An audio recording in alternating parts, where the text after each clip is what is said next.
how do you feel like Garcelle's voice is added to the show?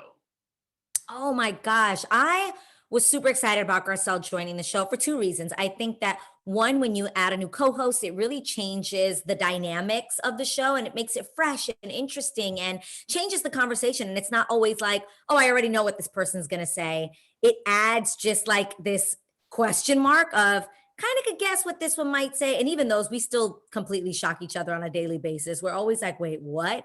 Or we've evolved or we've changed our opinion since season one. And now we're like, girl.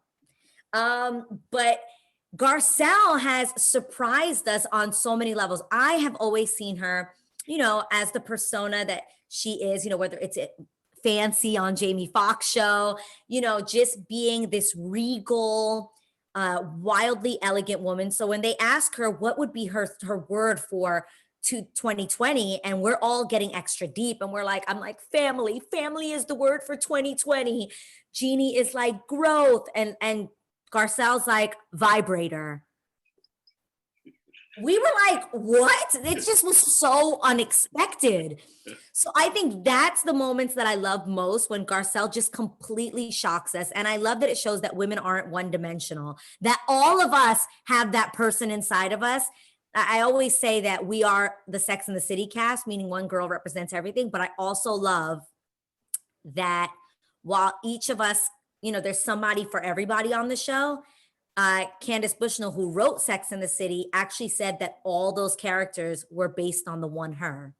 No kidding. Did you know that? So like every woman has like the Samantha in her. There's a part of her that's that. Every woman has a traditional part of her, that's maybe more Charlotte. So I love that. And I feel like we represent that in daytime television. You can absolutely relate to each one of us on different topics. Yeah. Do you ever try to get like a little bit of Real Housewife dirt off of Garcelle? Oh, of course. Of course. We don't just try to do it. Our guests do it as well. Our guests will come on the show and we're interviewing them. And then when it goes to break, they're like, so Garcelle, wait, do you believe, what is her name? Denise Richards. Do you believe Denise Richards? Are you sticking by your girl? And of course, Garcelle, who is really her friend, will be like, I'm not saying a word, or we get a little bit of tea.